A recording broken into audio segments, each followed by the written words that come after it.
to send you though a New York article about ExxonMobil, and they're like corporate. It's like a government within a government. I might have read this one already. Yeah, actually. They work like an extra governmental. Yes. Yeah. They act like a country without borders. That's basically. right. But all the oil companies too. Like you could read a similarly damaging expose of the work of Shell and But it's in, not in, really an expose. in Africa. It's kind of stuff. But like the counter-revolutionary activities of the Shell Corporation in Africa. And so when you're talking about, this is the part of the original spiel I didn't get to, when you're talking about how to actually start addressing this kind of stuff, declaring war on the energy companies is priority number one. That's what Bill McKibben and 350 are doing right now. And the reason you got to do that is because they have no incentive to stop. I mean, they have every incentive to stop. They're going to die if we all die too. But a combination of cognitive dissonance and a true addiction to the fundamentals of capitalism. I mean, they have a vested interest in preserving their business model. But the problem is that the executives of those companies will be sued if they don't act to preserve shareholder value. Right. There's a law in the books that says if you don't... No, not on the books. It's like fundamental corporate law. I don't read enough. It's not statutory necessarily. It's just like... one of the last talks, did you see the one with... It changed my life. Nick and Shannon. Nick told the story of Dodge and GM, which is where this law came to be in the first place. So that's okay. I don't know. They want to give money to Princeton University.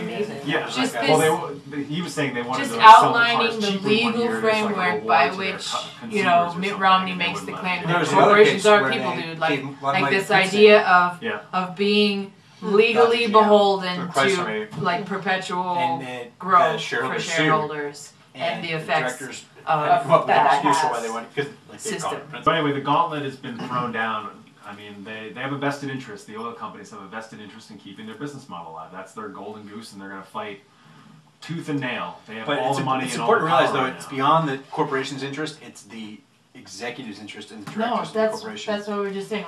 Like they are legally beholden to shareholder profit. Sure, but and themselves. More than just that. It's like it's what they've worked on their whole lives. It's all they've ever known. Like no one gives that up. But even if they came in, though, like the power of litigation is a very powerful thing. People who represent huge pension funds will sue companies for not acting in a way that benefits the shareholders all the time. Yeah, I know. So.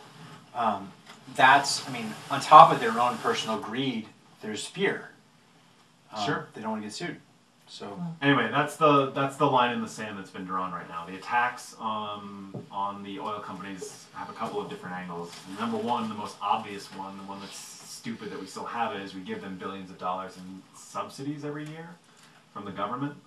And so... We incentivize their profits. Yeah, basically. I mean, we incentivize them to go out and discover new oil, we finance new rigs and that kind of stuff. It's a closed rational system in terms of their governance, too. It's like the FAA, if you're familiar at all with the FAA. Really. So, like, the government says we don't have any more money to govern the FAA, so the FAA needs to create a body to kind of govern themselves. Yeah. And so the people that are governing the FAA are the head honchos of the FAA.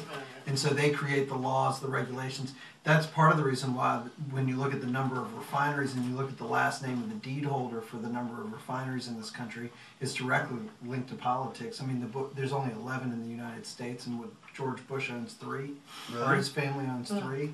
I mean, that's not a conflict of interest. Really? But those boys are, and I use that term intentionally. Good old boys. Are running those organizations on a closed, rational system where they have control and they're making up their laws because the government has said it's in our best interest to go ahead and let you do that. Sure. And it's gotten to this point where it's just cancerous. And oh, by the way, we're going to give you incentives. Awesome. You know, and when we were in our deepest economic woe in this country, they made absolute record profits. You have to read it. Sure. If you're going to eat it, you have to read it. I might act it. And you have to give me half since it's my Well, at the same time, Woo. we kind of, and I get this from this email list with my friends from high school. Not half of the thing, half of the cookie. When I say things about that, they say, well, but isn't It's incredibly meaningless point of fortune. corporations? Wouldn't they know supposed best to for do money? themselves? Well, no, but isn't the Man, point that smile. these companies are supposed to That's make not money? what that Should we be says. saying, isn't it great that they run their business as well? Yeah, but the counter to that is that the best run corporations in the world or corporations 100% of the governments, and they need some sort of regulation, because if you let the ends meet the means and the means meet the ends, then you get in that cycle that's only about one thing, and that one thing is about economy.